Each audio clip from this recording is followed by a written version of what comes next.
So hey guys, welcome back to our YouTube channel let's do it with me. में आपका बहुत बहुत स्वागत है सभी को मेरी तरफ से। राधे राधे।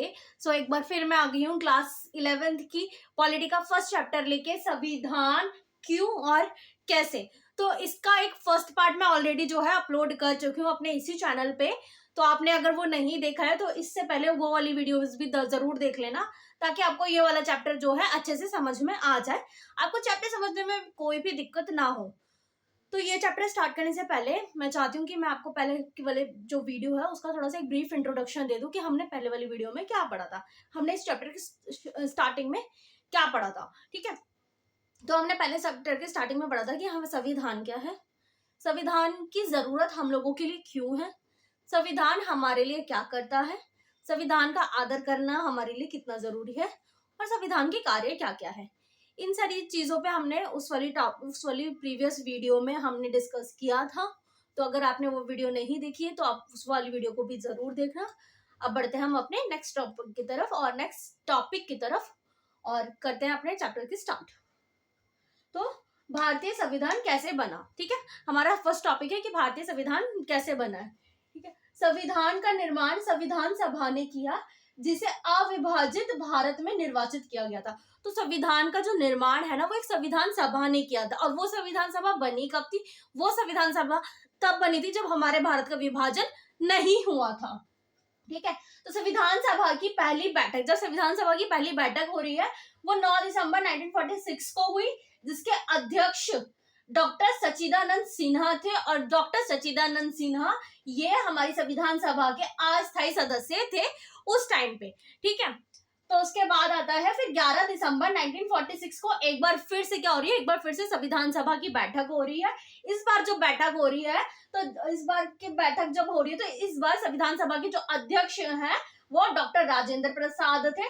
राजेंद्र प्रसाद इस वक्त हमारी संविधान सभा के स्थायी सदस्य थे, अस्थायी सदस्य थे। ठीक है, अब ये कई बार जो है ना यूपीएससी में भी या किसी में भी सीबीएसई में भी ये क्वेश्चंस आ जाते हैं कि डॉक्टर सच्चिदानंद सिन्हा संविधान सभा के स्थायी सदस्य थे। तो ये क्वेश्चन जो है गलत हो जाएगा। नहीं, डॉक्टर सच्चिदानंद स्थायी सदस्य नहीं थे, वो अस्थायी सदस्य थे। स्थायी सदस्य हमारे डॉक्टर राजेंद्र प्रसाद थे।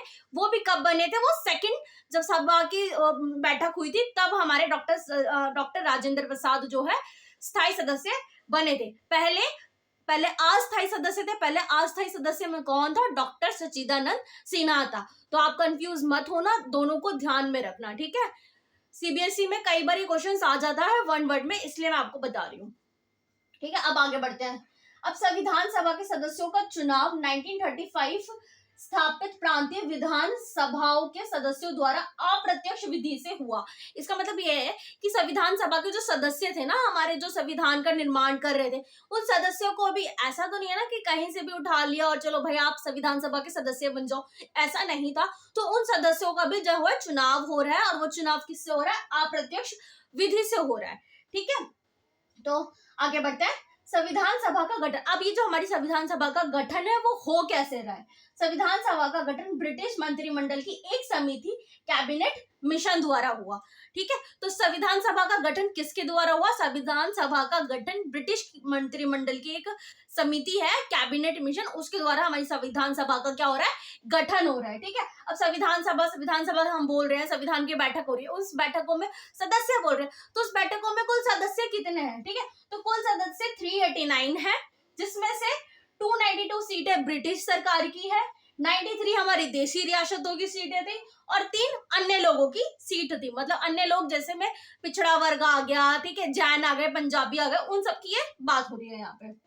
ठीक है, अब फिर विभाजन के बाद सदस्यों की संख्या। जब हमारे विभाजन हो गया, भारत का विभाजन आपको पता है 1947 में भारत का विभाजन हो गया था, तो उस विभाजन के बाद ये संख्या घटकर कितनी रह गई थी? 299 रह गई थी हमारे भारत में।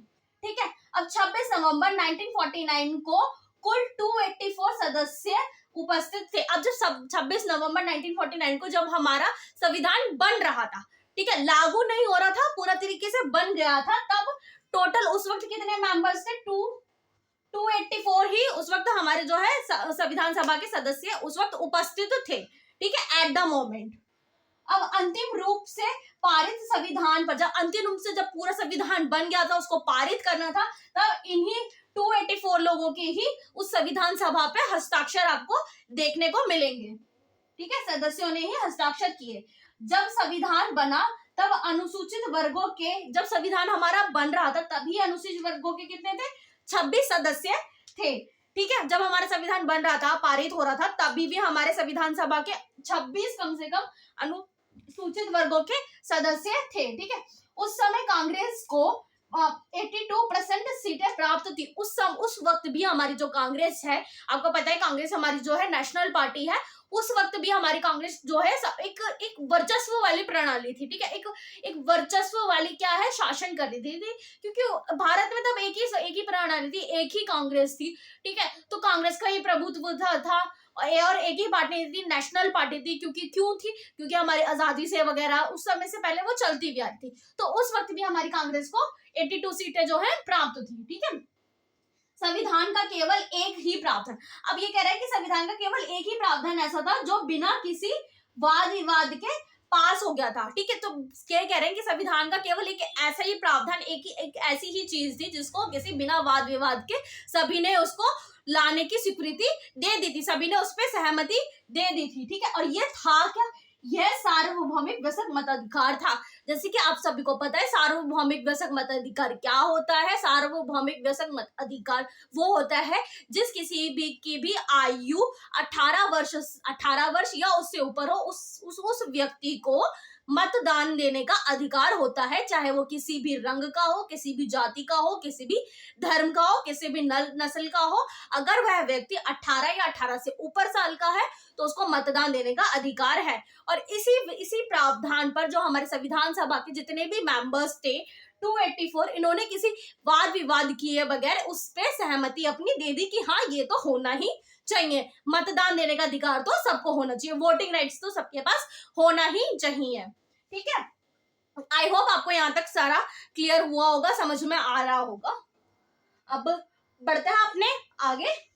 विभिन्न मुद्दों के लिए संविधान सभा की 8 मुख्य कमेटियां थी, और बाकी के जो मुद्दे हो गए, किसी का रक्षा हो गया, किसी का एग्रीकल्चर हो गया, या किसी का कुछ और डिपार्टमेंट हो गया, तो इन सारे डिपार्टमेंट्स के लिए कितनी 8 कमेटियां थी हमारे संविधान सभा में। ठीक है, तो जवाहरलाल नेहरू, और इन 8 जवाहरलाल नेहरू, राजेंद्र प्रसाद, सरदार पटेल, मौलाना आजाद और अंबेडकर इन कमेटियों की अध्यक्षता करते थे। ठीक है, इन 8 कमेटियों की अध्यक्षता कौन कर रहे हैं? ये सब लोग मिलके उन 8 कमेटियों की अध्यक्षता कर रहे हैं, ये देख रहे हैं कि वो सारी कमेटियां अपना काम सही से कर रही है या नहीं कर रही है, सारा प्रोसेस कैसे चल रहा है, काम वर्क पे हो रहा है नहीं हो रहा है, समय से काम हो रहा है, कोई भ्रष्टाचार तो नहीं हो रहा। तो ये सब देखने की जिम्मेवारी इन सबकी थी, इनकी सबकी थी। क्यों? क्योंकि इनको अध्यक्ष बनाया हुआ था। ठीक है, तो संविधान का निर्माण, अब हमारा संविधान बोल रहे तो इसको पूरा बनने में कितना समय लगा? ठीक है, संविधान का निर्माण में 2 साल 11 महीने 18 दिन लगे। पूरा संविधान हमारा बनने में 2 साल 11 महीने और 18 दिन लगे थे, पूरे एक संविधान बनकर तैयार होने में। ठीक है, इस अवधि में संविधान सभा की कुल बैठकें 166 दिनों तक चली। ये पूरा संविधान जितना भी बन रहा था 2 साल 11 महीने 18 दिन, इन पूरे संविधान में संविधान सभा की बैठकें कितनी हो रही है? 166 हो रही है। जब संविधान की बात हो रही है, जब संविधान को बनाया जा रहा है, या कुछ नया नया प्रावधान आ रहा है, नई या उस प्रावधान जो अभी है उसको हटाया जा रहा है, उसको संशोधन हो रहा है, तो इन सबकी जितनी बार भी बैठकें हो रही है वो टोटल बैठकें हमारी कितनी है? 166 है। ठीक है, अब 1946 में ही नेहरू का उद्देश्य प्रस्ताव आता है। 1946 में हमारे जवाहरलाल नेहरू का उद्देश्य प्रस्ताव आ रहा है। ये उद्देश्य प्रस्ताव पे मैं एक अलग से आपके लिए एक सेपरेट वीडियो लेकर आऊंगी इस पूरे उद्देश्य प्रस्ताव को अच्छे से समझाने के लिए, क्योंकि सीबीएसई जो है इस एक उद्देश्य प्रस्ताव पे आपको 3 मार्क्स में या 5 मार्क्स में जो है एक सिंगल क्वेश्चन दे देता है, और मैं चाहती हूँ कि आप वो सिंगल क्वेश्चन बहुत अच्छे से करें, इसलिए मैं आपके लिए एक सेपरेट वीडियो उद्देश्य प्रस्ताव पे लेकर आऊंगी कि उद्देश्य प्रस्ताव क्या था, इस उद्देश्य प्रस्ताव में नेहरू ने क्या क्या बातें करी थी। ठीक है, तो उसके लिए मैं आपके लिए एक सेपरेट वीडियो जरूर लेकर आऊंगी, आप उस वीडियो को देखना मत भूलना।